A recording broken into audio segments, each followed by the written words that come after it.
Professor Sérgio Gabriel na área, no meu curso, no seu curso, no nosso curso, sejam todos muito bem-vindos. Vamos a um curso, mais uma aula do nosso curso de resolução de questões. E pessoal, eu costumo dizer sempre uma coisa, resolução de questão é um momento de aprendizado. Como assim, professor, um momento de aprendizado?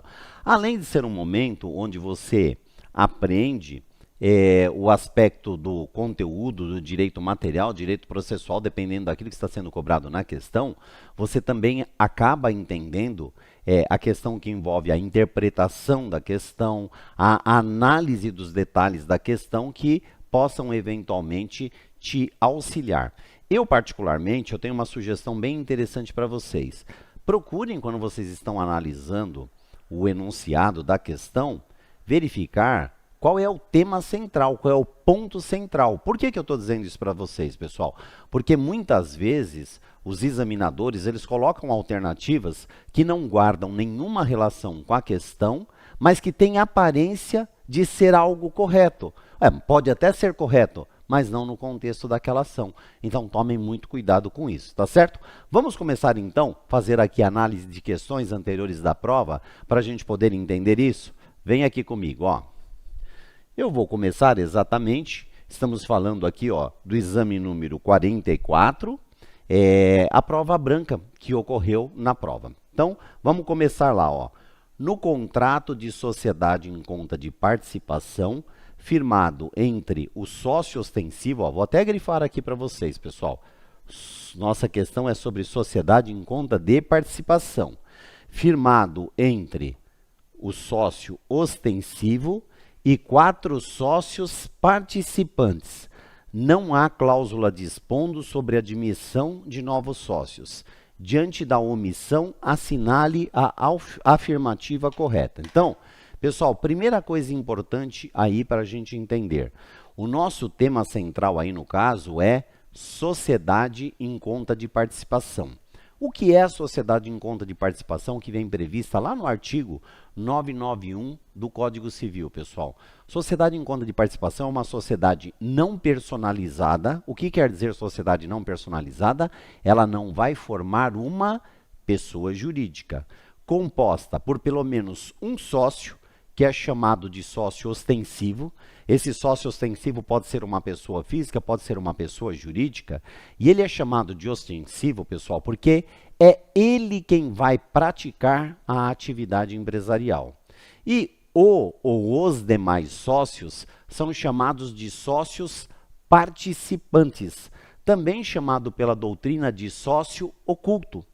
Então, na verdade, ele é oculto ou ele é apenas participante porque ele não pratica a atividade empresarial, pessoal.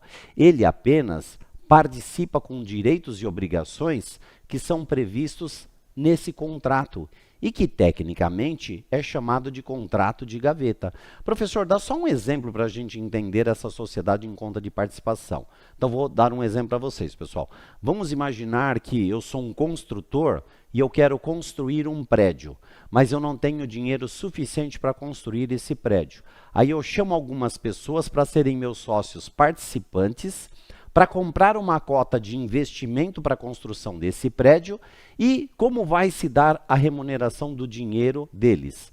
Eu vou dar a eles parte do resultado da venda depois dos apartamentos que vão constituir esse imóvel. Então, quem está comprando o imóvel, o apartamento que vai ser construído, está comprando do Sérgio Gabriel, que é o sócio ostensivo. Agora, ninguém sabe que o Sérgio Gabriel, para construir aquele prédio, fez uso de dinheiro de vários sócios ocultos, sócios participantes, que compraram cotas para investir naquele negócio e que agora vão ser beneficiários do resultado. Tá bom, pessoal? Então, aqui a pergunta dele é no sentido de, diante da omissão, de que omissão? Está dizendo que no contrato não há cláusula sobre a admissão de novos sócios. Vamos pegar o meu exemplo aqui. Vamos imaginar que eu estava falando daquela sociedade em que eu sou um construtor e as pessoas estão entrando com cotas de investimentos para eu arrecadar dinheiro e construir o prédio.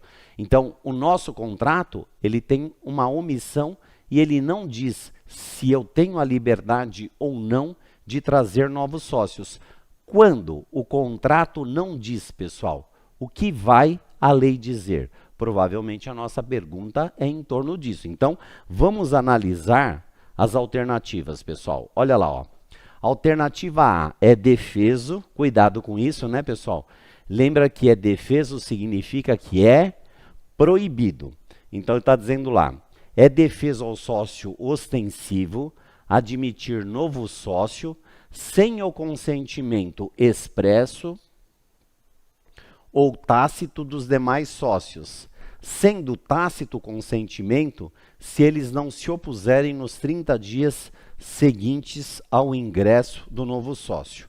Pessoal, aqui depende, tem questão que a gente consegue eliminar as alternativas incoerentes para reduzir ao máximo a possibilidade de análise entre as alternativas possíveis.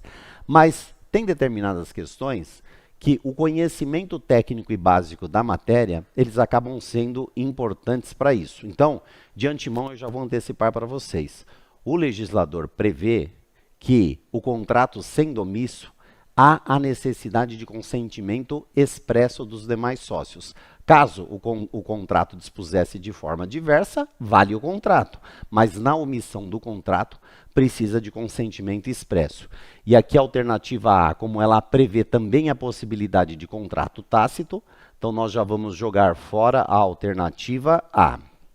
A alternativa B diz, o sócio ostensivo pode admitir novo sócio com ou sem consentimento. Tá aqui, ó. Com ou sem consentimento dos demais sócios, pessoal. Então, na verdade, se fosse para ser com ou sem consentimento dos demais sócios, isso precisaria estar previsto em contrato. Não estando previsto em contrato, como eu falei para vocês, a lei prevê que expressamente os demais precisam concordar. Então, vamos jogar fora essa alternativa. A C.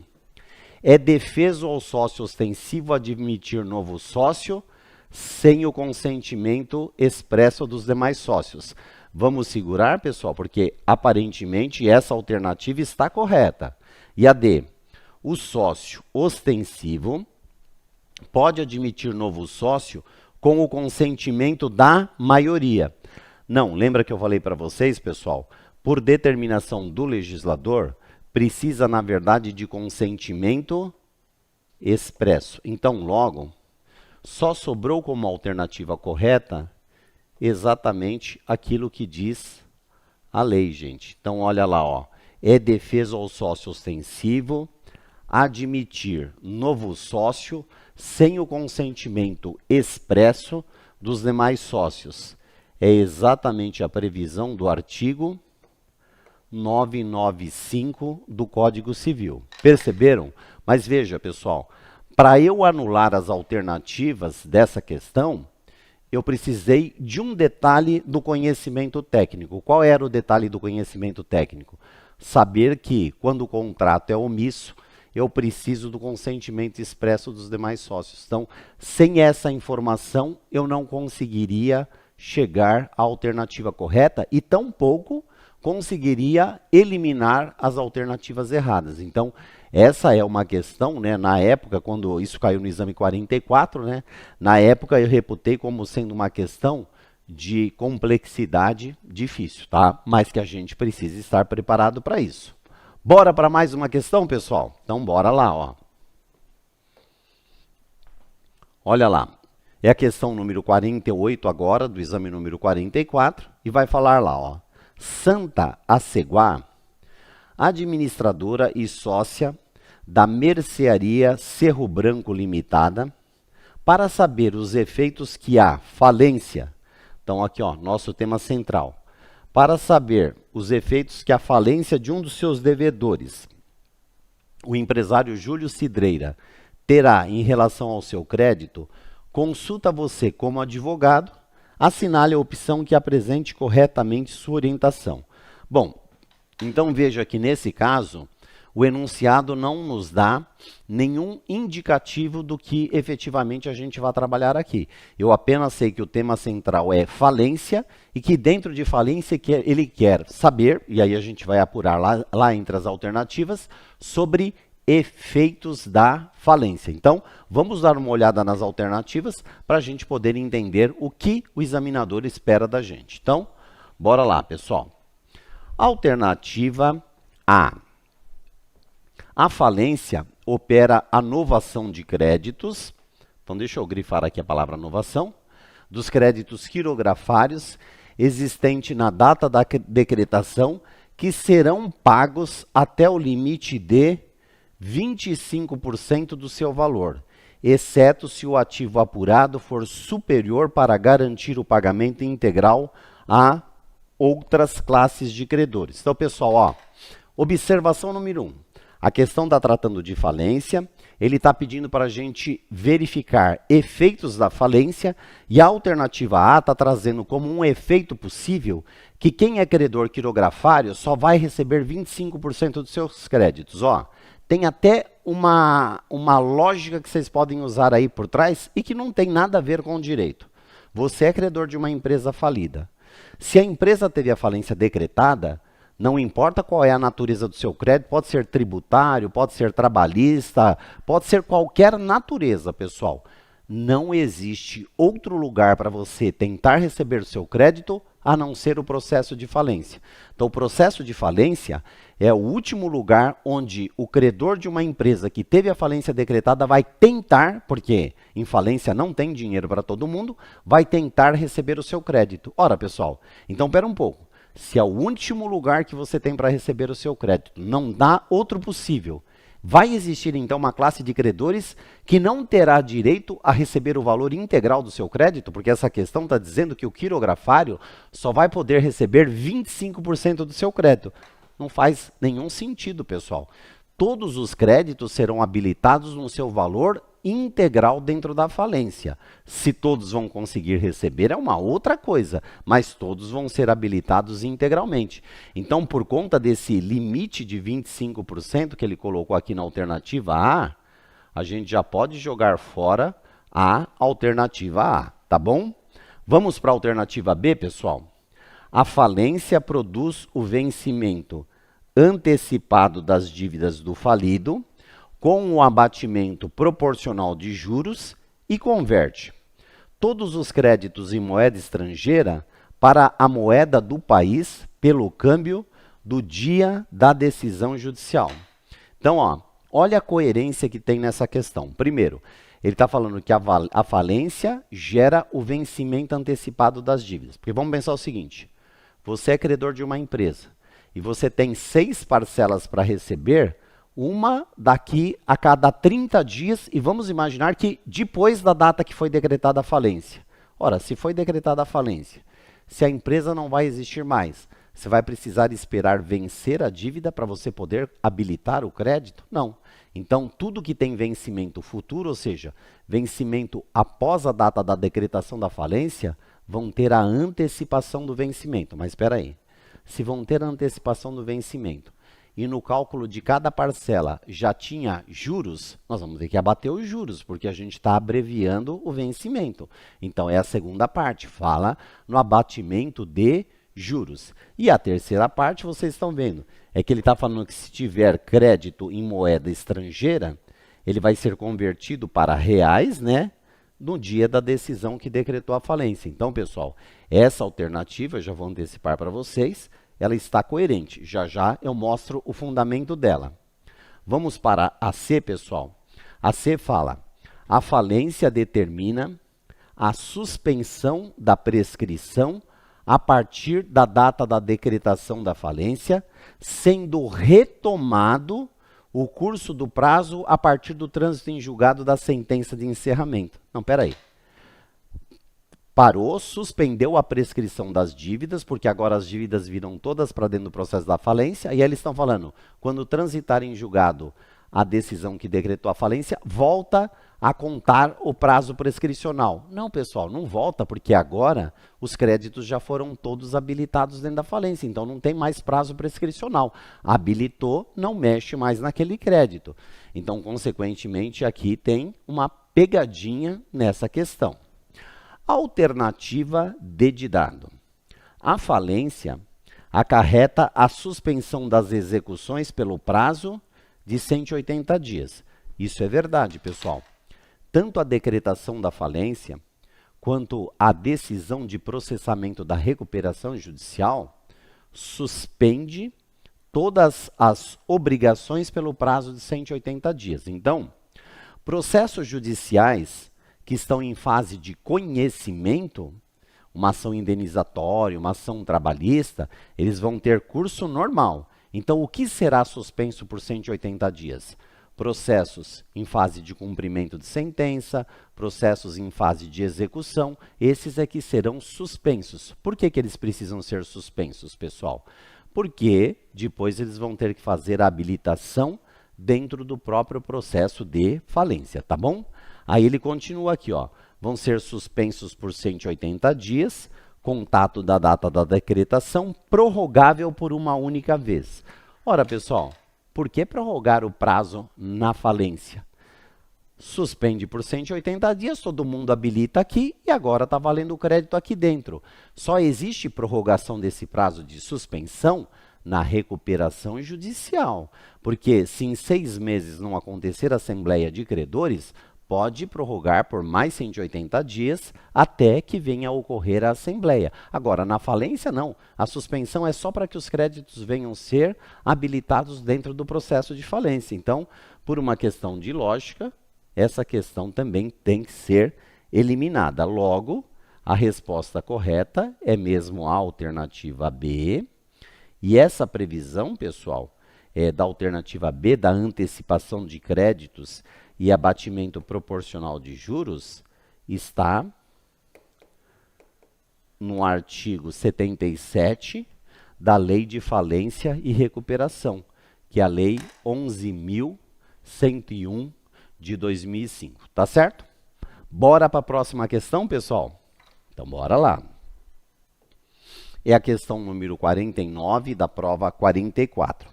Do que ela está tratando, pessoal? Olha lá. Francisco Morato tem domicílio em Cidade Ocidental, Goiás, e pretende ser empresário individual em Brasília. Se o negócio der certo, Francisco Morato pretende abrir 2 filiais, uma em Unai, Minas Gerais, e outra em Natividade, Tocantins. Considerando-se as normas do Código Civil para a inscrição do empresário e da instituição de filiais, é correto afirmar que Francisco Morato deverá realizar sua inscrição como empresário na junta comercial do... Então, ele está se referindo à localidade, porque, ó, presta atenção, falou que o domicílio dele é em Ocidental, Goiás, que ele quer praticar atividade como empresário individual em Brasília, Distrito Federal, e que depois ele quer ter 2 filiais, uma em Unai, Minas Gerais, e a outra em Natividade, Tocantins. Então, vamos lá para a análise das nossas alternativas, pessoal. Olha lá, ó.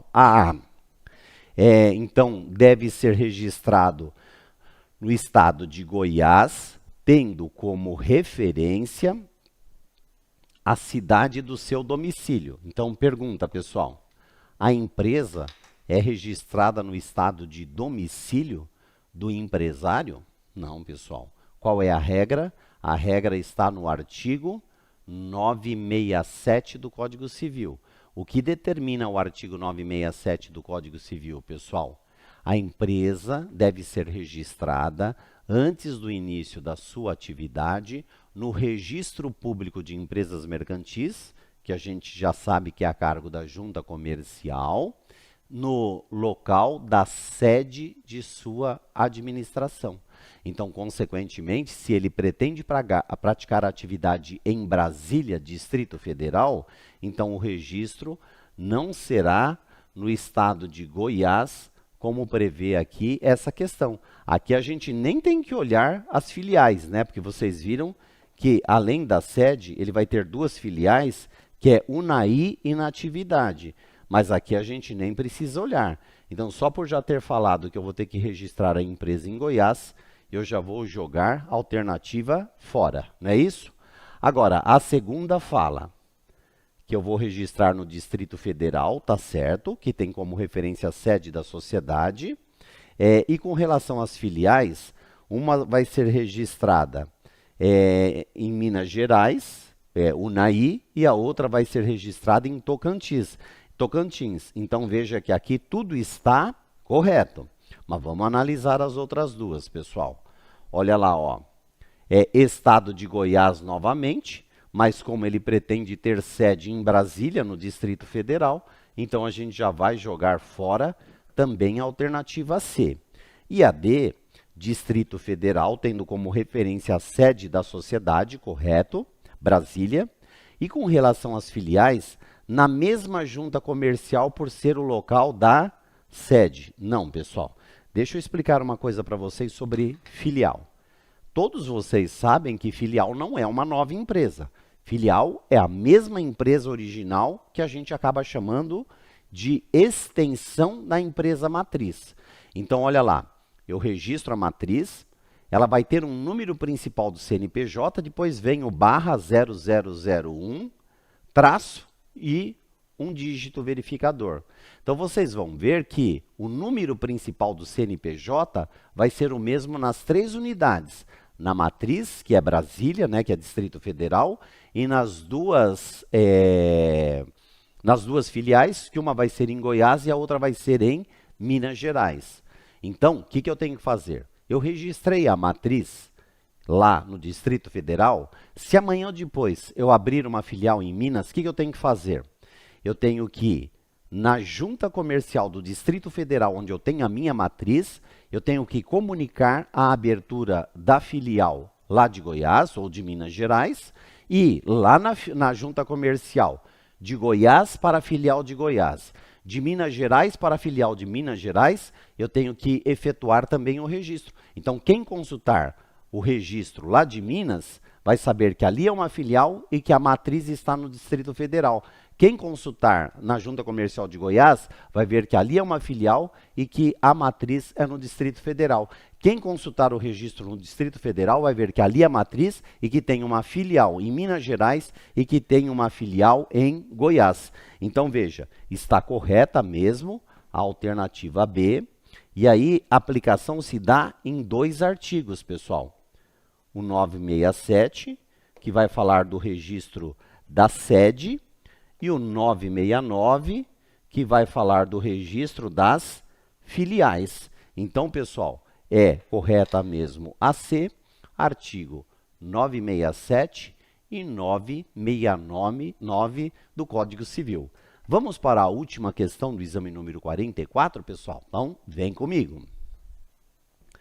Bora lá fazer uma análise.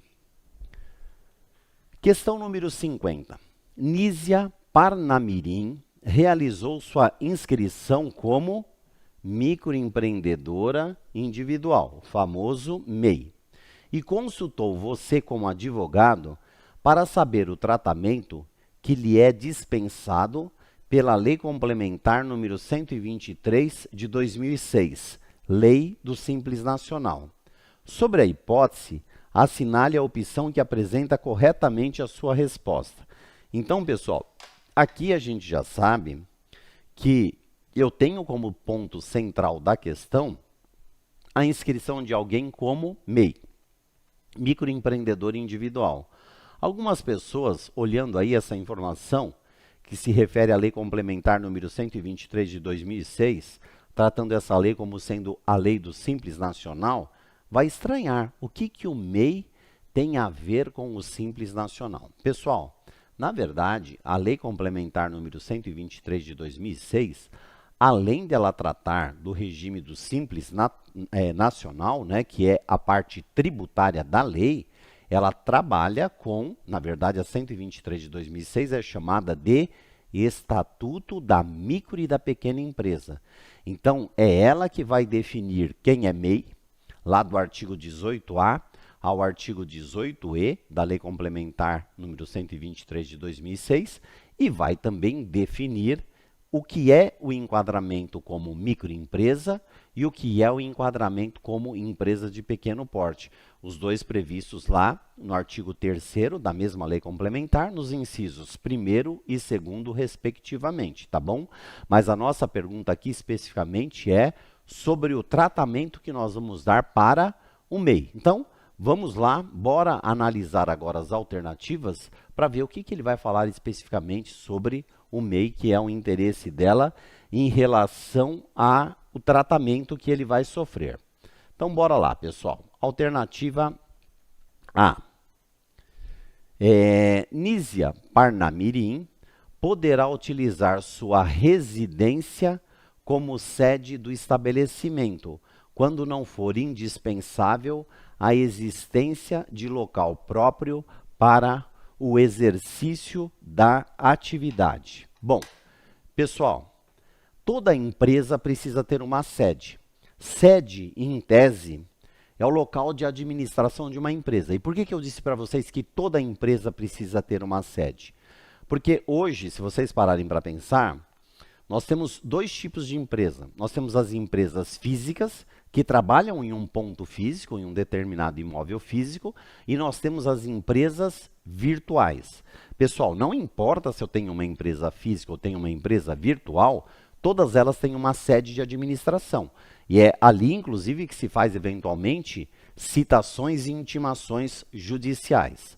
Quando eu falo de uma empresa que vai atuar fisicamente, é natural que a gente acabe colocando na junta comercial a sede como sendo o mesmo endereço em que ela vá praticar atividade. Então, tem algumas empresas que você confunde a sede com o local que ela pratica atividade. Tem outras empresas que elas são maiores, aí ela tem um local de sede e mais um local ou outros locais onde ela pratica atividade. E a terceira hipótese, pessoal, é para aquelas empresas que eventualmente vão praticar atividade apenas de forma virtual. Exemplo, Uber, Mercado Livre, iFood, assim sucessivamente.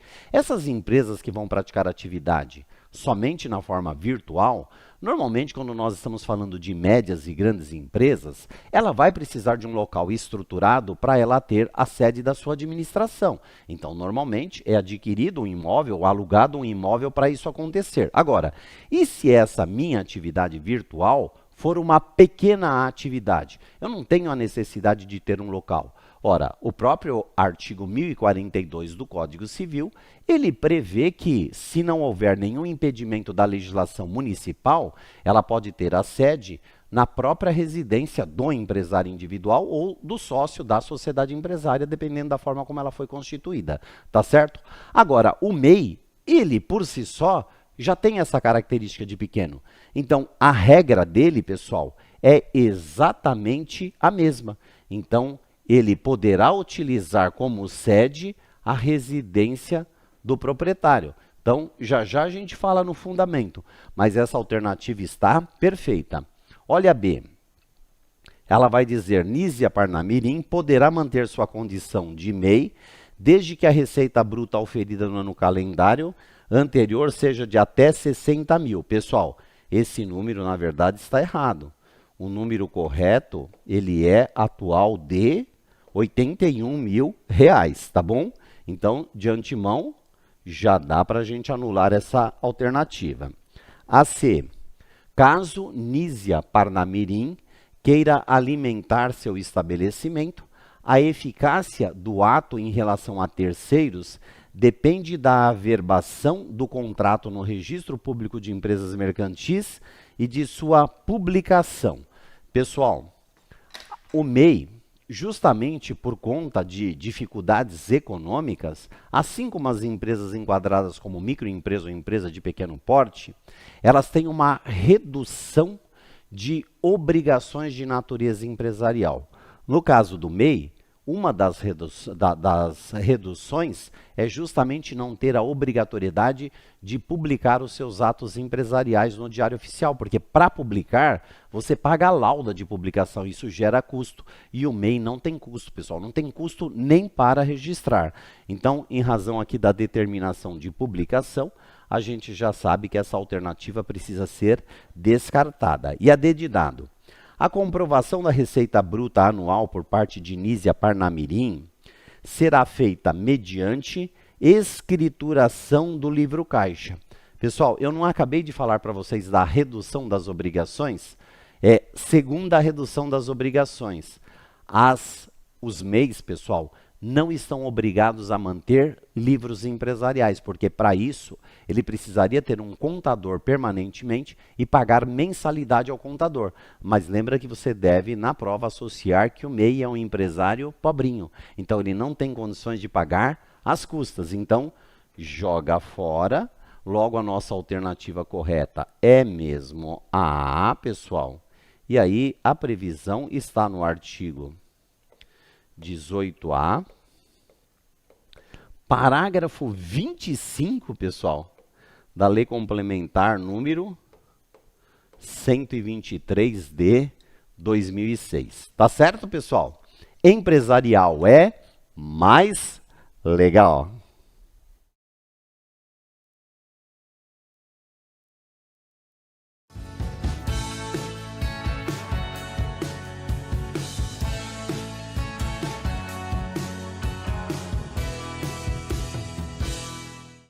Professor Sérgio Gabriel na área, no meu curso, no seu curso, no nosso curso. Sejam todos muito bem-vindos. Vamos a mais uma aula de resolução de questões. Pessoal, hoje nós vamos resolver as questões 43 do exame de ordem. E lembra a minha dica? Aula de resolução de questões é um momento de aprendizado. A gente aproveita para resolver o que envolve o direito material ou o direito processual que cerca aquela determinada questão, mas ao mesmo tempo a gente vai trabalhando as técnicas que a gente tem à disposição para conseguir chegar ao caminho da alternativa. Seja porque é possível você eliminar as alternativas erradas, seja porque é possível, através da própria interpretação do texto, você induzir ao conhecimento, tá certo? Então, bora lá para a gente começar a trabalhar, pessoal? Vem comigo, ó. Questão número 47 do exame número 43. Bento de Abreu e Bernardino de Campos são os únicos sócios e fundadores da sociedade Abreu e Campos Limitada. Os sócios deliberaram a transformação da sociedade de limitada para companhia e lhe pediram orientação sobre o nome empresarial. Considerando algumas das regras para a formação do nome empresarial do tipo que a sociedade adotará, assinale a alternativa correta. Eu não sei se vocês perceberam, pessoal, mas tem uma pegadinha nesse enunciado. Pegadinha que talvez muitos não tenham caído, mas que provavelmente algum mais avisado pode ter caído. Porque o que ele está dizendo? Ele está falando que os dois sócios dessa sociedade, o Bento de Abreu e o Bernardino de Campos, eles optaram, eles decidiram por transformar a sociedade deles, que é Abreu e Campos Limitada, em uma companhia. Então, é claro que muitos já sacaram que o que eles pretendem é transformar a sociedade limitada em uma sociedade anônima, pessoal. Professor, mas não está escrito sociedade anônima. De onde você tirou essa ideia? Pessoal, é que a sociedade limitada, prevista lá na Lei 6.404 de 76, né, chamada Lei das SAs, ela permite que uma sociedade anônima seja identificada pelo termo SA, abreviado ou por extenso, ou pelo termo companhia. Então, toda vez que você verificar no nome empresarial, aquilo que popularmente nós chamamos de razão social, você verificar o termo companhia, quer dizer que você está diante de uma sociedade anônima. Então, por exemplo, quando a gente fala do Grupo Pão de Açúcar, o Grupo Pão de Açúcar se chama Companhia Brasileira de Alimentos. Então, se tem a palavrinha companhia na frente do nome, quer dizer que ela é uma sociedade anônima. Por exemplo, muitos aí de vocês provavelmente já compraram na Leroy Merlin. Então, quando você pega uma nota fiscal, um cupom fiscal da Leroy Merlin, você vai ver lá que o nome empresarial dela, aquilo que você chama de razão social, é Leroy Merlin Companhia de Bricolagem. Então, quer dizer que a Leroy Merlin é uma sociedade anônima. A Porto Seguro, a seguradora, mesma coisa. Quando você olha no nome empresarial dela, você vai ver que é Porto Seguro Companhia de Seguros Gerais. Então, eu estou afirmando que a Porto Seguro é uma sociedade anônima. Então, agora eu já sei. Você veja, eles colocaram a palavrinha companhia aqui no enunciado, justamente como malícia, porque talvez os mais desavisados que não vão associar esse termo, quer ver? Onde está aqui, ó? Aqui, ó. Ele fala aqui, ó. A transformação da sociedade limitada para companhia. Então, os mais desavisados que não entenderam que o termo companhia é uma sociedade anônima, vão ficar completamente vendidos para a solução dessa questão. E é interessante, pessoal, existe uma certa malícia aí, nesse caso específico, porque vocês vão ver que a imprensa, principalmente, e até por falta de conhecimento jurídico, ela muitas vezes usa o termo companhia como se fosse, na verdade, sinônimo de empresa. E companhia não é sinônimo de empresa especificamente, é sinônimo de um tipo de empresa que é a sociedade anônima. Então, você aí já pode guardar esse termo na cabeça. Companhia, no exame de ordem ou no direito empresarial, se refere a uma sociedade anônima. E o outro cuidado, não sei se vocês perceberam, eu falei nome empresarial. Então, quando você olha para esse probleminha, vocês estão vendo quando ele fala aqui, ó, Abreu e Campos Limitada, isso é nome empresarial. Aí você vai falar assim para mim, não, professor, isso aí é a razão social da empresa. Gente, o termo razão social foi substituído no Código Civil de 2002 pelo termo nome empresarial. Você vai ver que o termo razão social não aparece na prova, só aparece o termo nome empresarial. E muita gente acaba confundindo, porque confunde nome empresarial com nome fantasia. Não, nome empresarial é o nome oficial, é o nome de registro que você adquire quando registra a sociedade na junta comercial, tá bom? Então, aqui a gente está diante de uma questão que vai falar sobre as regras do nome empresarial de uma sociedade limitada que está se transformando em uma sociedade anônima. Então, bora lá para a gente ver essas regras, pessoal. Aliás, deixa eu alertar vocês, né, para quem ainda está em fase de estudo. Cuidado que no livro de Direito de Empresa do Código Civil, que começa lá no artigo 966, ele começa lá falando do empresário, depois ele fala das regras gerais das sociedades, depois ele fala das sociedades, e no final ele traz os institutos complementares. E aí vai ter um capítulo só sobre nome empresarial, estabelecendo regras de formação do nome empresarial de todas as formas de empresa, tá, pessoal? Então, olha lá, a companhia, né, porque ela vai ser uma sociedade anônima, adotará denominação na qual poderá constar o nome dos fundadores, sendo facultado a designação do objeto social. Olha como isso também é malicioso, pessoal. Primeiro, o que é denominação? Denominação é um nome que você inventa, um nome que você cria. Então, por exemplo, Leroy Merlin. Eu acho que Leroy Merlin não é o nome de ninguém. Leroy Merlin, Porto Seguro, são nomes criados, não é isso? Companhia Brasileira de Distribuição. Brasileira é um nome criado. Nós criamos o nome, não é o nome de ninguém. Nós criamos o nome. Isso é denominação. E ele está dizendo que nessa denominação pode-se colocar o nome dos sócios. Pode, pessoal. A própria lei das SAs, lá no artigo 3º, ela permite que seja colocado o nome dos sócios. Mas eu disse que tem uma malícia aí, porque vocês vão ver que aqui no final ele fala, sendo facultada a designação do objeto social, ou seja, colocar no nome empresarial o ramo de atividade da empresa. Ele está dizendo que é facultado. Só que quando você vai lá na Lei 6.404 de 76, no artigo 3º, que rege o nome da sociedade, ele não fala nada sobre objeto social. Por quê? Porque existe dentro do Código Civil um capítulo próprio só para falar de nome de empresa. E aí, consequentemente, quando você vai nesse capítulo, você vai ver que existe uma regra, eu já vou traçar para vocês já o fundamento, que mostra que essa alternativa está correta. Mas então, o que estaria errado nas outras alternativas, pessoal? A B.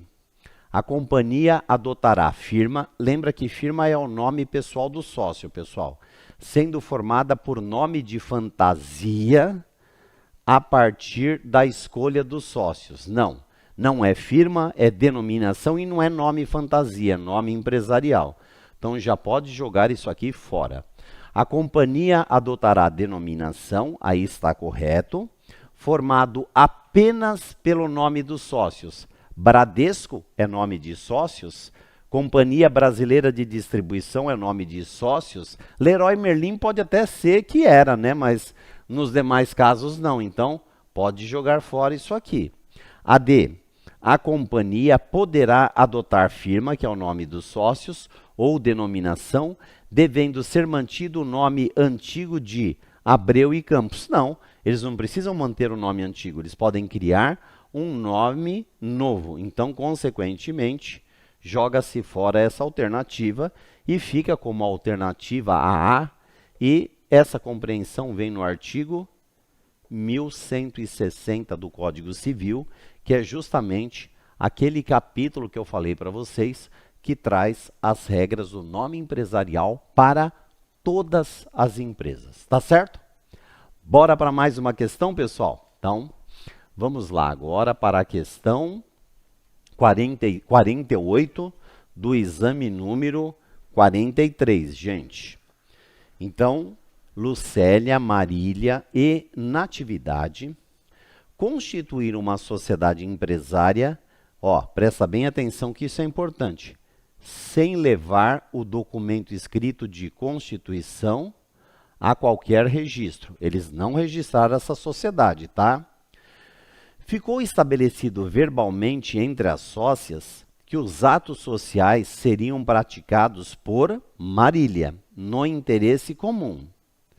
Inadimplida uma obrigação social, o credor, ciente da existência da sociedade, demandou a sociedade e todas as sócias, responsabilizando-as solidariamente e sem benefício de ordem pela obrigação assumida por Marília. Considerado tais fatos, assinale a alternativa correta.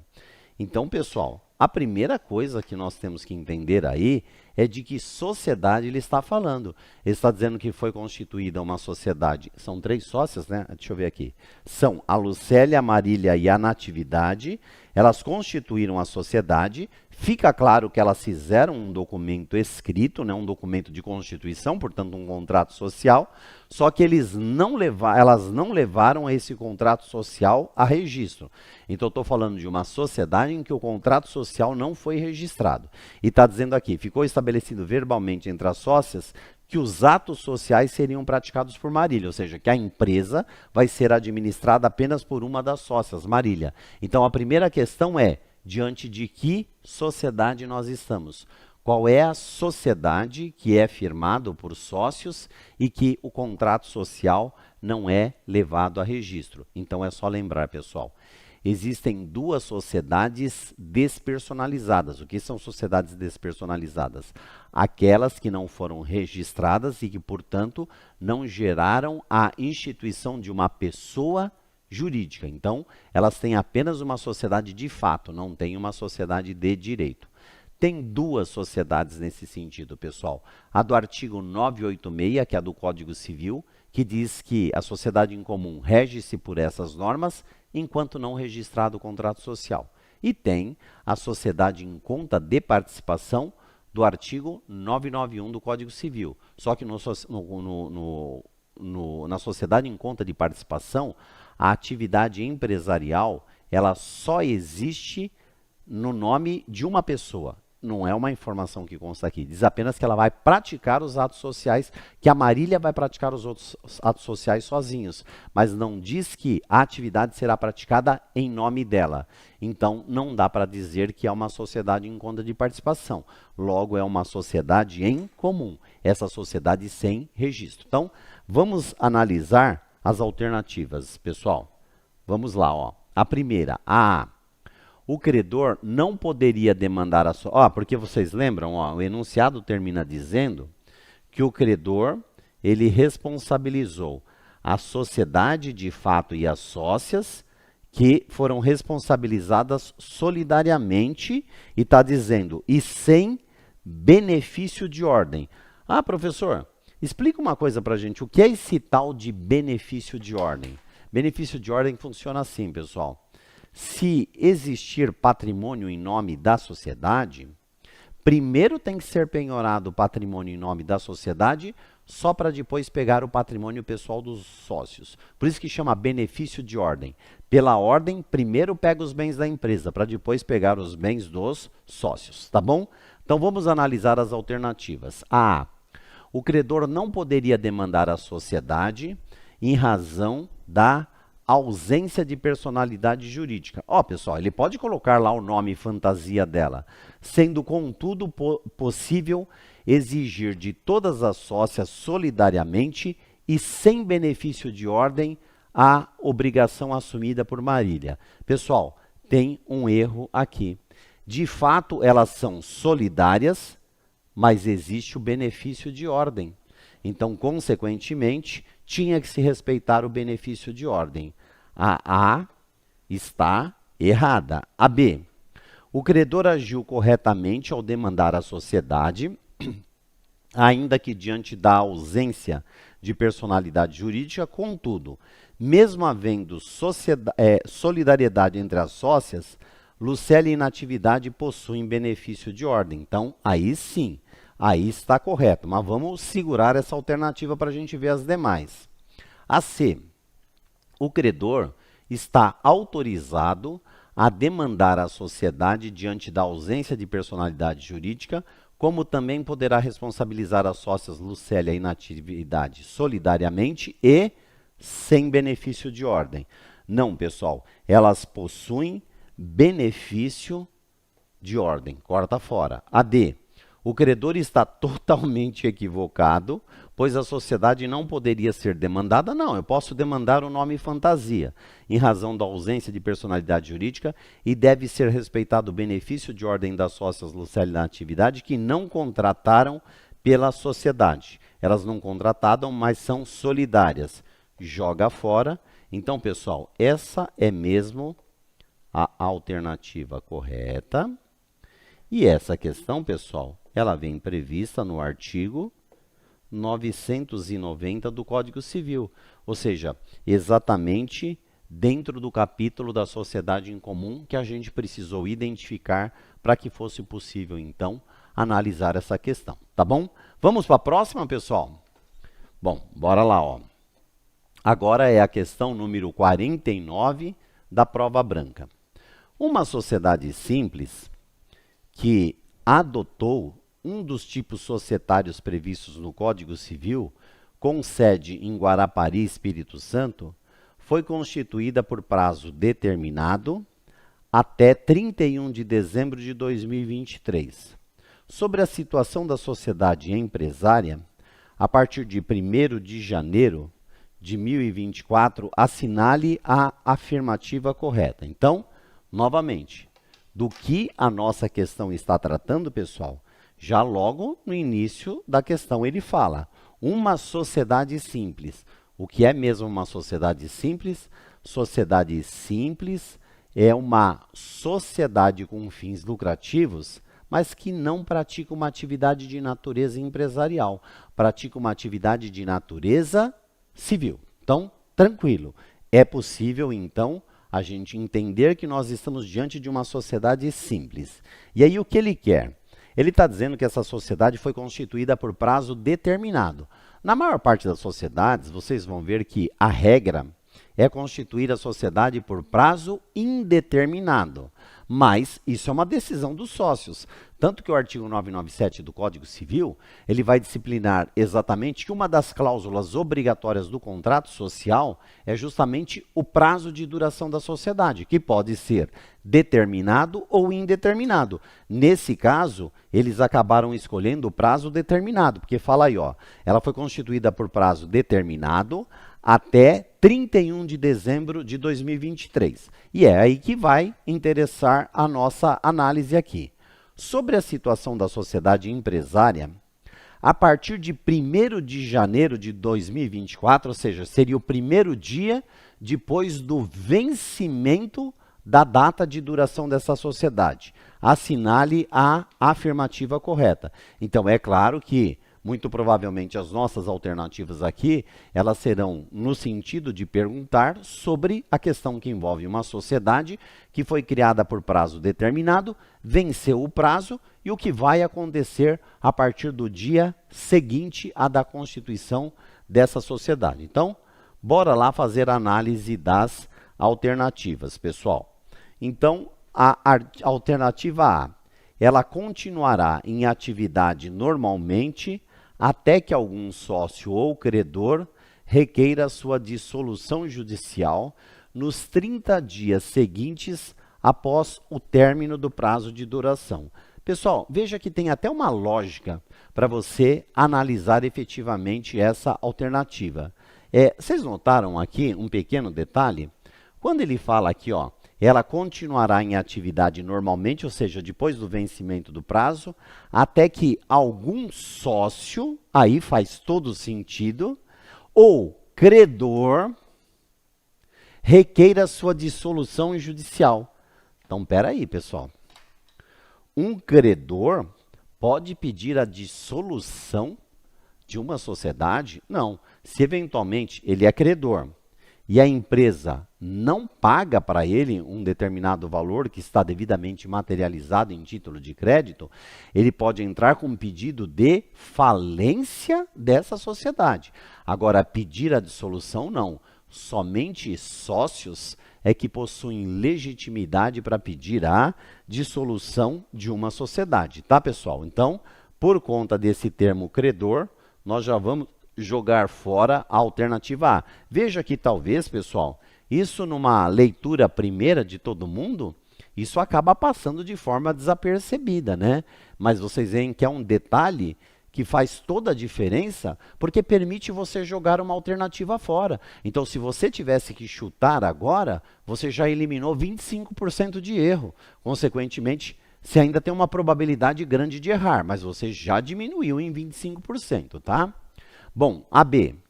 Os administradores devem providenciar imediatamente a investidura do liquidante, mantendo os negócios sociais por até 180 dias. Ó, mais uma informação de lógica. Aqui está dizendo que os administradores devem investir um liquidante. Liquidante é aquele que vai apurar o valor do patrimônio da empresa, levantar todas as dívidas que ela tenha para vender o patrimônio, pagar as dívidas, o que sobrar vai dividir entre os sócios.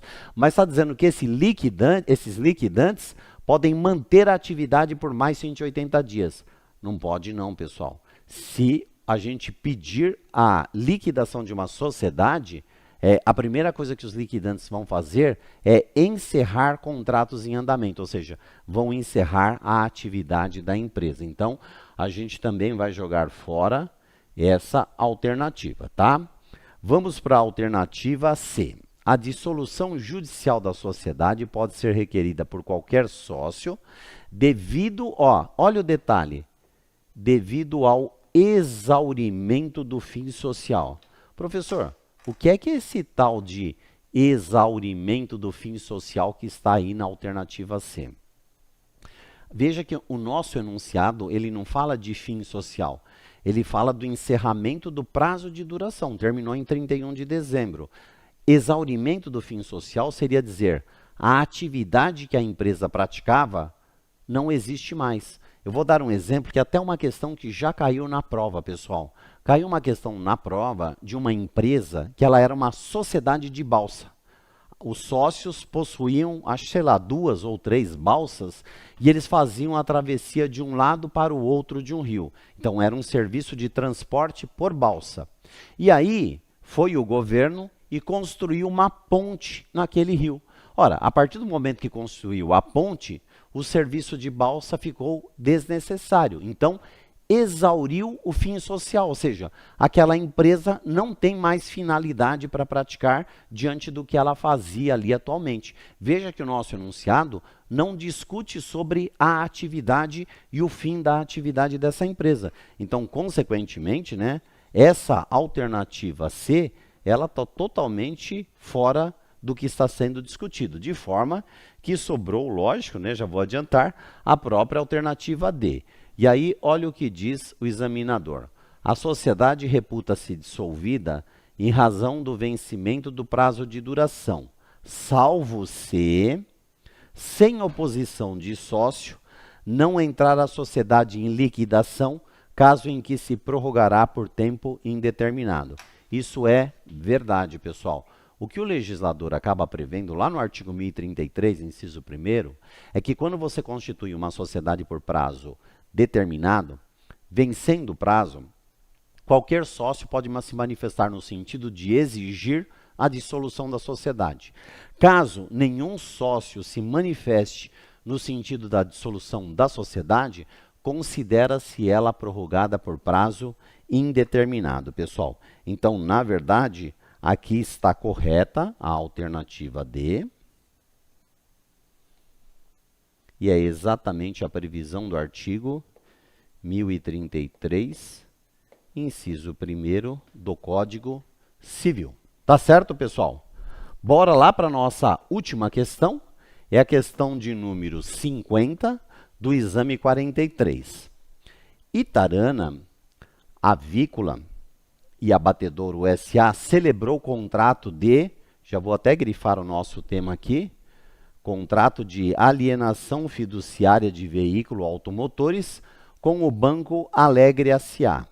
O valor financiado deveria ser pago em 60 prestações mensais, mas após o vencimento da 14ª prestação, a fiduciante cessou o pagamento. Sobre a hipótese, assinale a opção que indica a providência assegurada por lei ao fiduciário. Então, nós temos uma questão que envolve contrato de alienação fiduciária em garantia. O que é mesmo o contrato de alienação fiduciária em garantia, pessoal? É aquele contrato em que você compra um bem, mas que como você não tem dinheiro, você faz uso de um financiamento na modalidade de alienação fiduciária em garantia. Ou seja, você recebe a posse do bem, mas você não terá o título de propriedade do bem. Então, na verdade, quem é o proprietário do bem? O proprietário do bem é a instituição financeira. Então, a instituição financeira, chamado de agente fiduciário, é o proprietário do bem, até que você, fiduciante, o devedor, pague por todas as prestações. Só que no nosso caso aqui, o problema deixa claro que, a partir da 14ª prestação, não houve mais pagamento. Então, ele está perguntando o que pode fazer agora o fiduciário em razão do não cumprimento da obrigação a partir da 14ª. Então, o que vai fazer a instituição financeira? Vamos olhar as nossas alternativas, pessoal. Primeira alternativa, está dizendo que o agente financeiro, o banco, pode vender o bem alienado a terceiro, independentemente de leilão, asta pública, avaliação prévia ou qualquer outra medida judicial ou extrajudicial após comprovação prévia da mora do fiduciante, salvo disposição expressa em contrário previsto no contrato. Pessoal, aqui a gente precisa tomar muito cuidado, porque o Decreto-Lei 911 de 69, que trata da alienação fiduciária de bem imóvel, que é o nosso caso aqui, que é um veículo, ele foi todo reformulado, pessoal, e a alienação fiduciária, cada vez mais, ela vem trazendo uma proteção para as instituições financeiras. Então, hoje, a instituição financeira, para vender um bem que é proveniente de alienação fiduciária, primeiro ponto, o banco pode vender? Pode, o bem é dele, lembra? Ele é o proprietário do bem. Segundo ponto, ele não precisa de processo judicial para vender. Ele não precisa fazer leilão judicial para vender. Ele pode fazer a venda direta daquele bem. E ele não precisa obrigatoriamente retomar o bem antes, só para depois vender. Ele pode vender e aí quem comprar será avisado que o bem está na posse do devedor. Depois a pessoa vai ter que fazer a busca e a apreensão desse determinado bem. Tá certo, pessoal? Então, eu posso dizer para vocês que a alternativa A, ela está dentro do que estabelece a lei, porque a lei só estabelece um requisito aqui, pessoal. Qual é o requisito? Precisa se comprovar a mora do fiduciante. Então, como é que se comprova? A instituição tem que mandar uma notificação para o devedor, para dizer para o devedor, olha, venceu as suas prestações, você não pagou, se você não pagar, eu vou retomar o bem ou eu vou determinar a venda do bem. Pronto, ele recebeu essa notificação, está formalmente constituído em mora, já posso efetuar a venda, tá? A B vai dizer, requerer independentemente de comprovação de mora. Não, precisa ficar comprovado que nós notificamos o devedor, então joga fora. A A está dizendo ajuizar a ação de execução para a entrega da coisa. Não, pessoal, no caso de alienação fiduciária, não é ação de execução, é ação de busca e apreensão. Então, aqui, o que está errado é a medida judicial que eles estão sugerindo. A D, promover alternativamente ao pedido de busca e apreensão dos bens, independentemente de comprovação da mora. Não, pessoal, lembra que sempre é obrigatório nos contratos de alienação fiduciária a comprovação da mora. Então, a A está correta, ou seja, a instituição financeira vai poder vender o bem independentemente de leilão, independente de avaliação, ou seja, vai vender pelo preço de mercado, desde que comprovado a mora. É a previsão do artigo 2º do Decreto-Lei 911 de 69. Tá certo, pessoal? Bom, terminamos assim mais uma aula de resolução de questões. Empresarial é mais legal.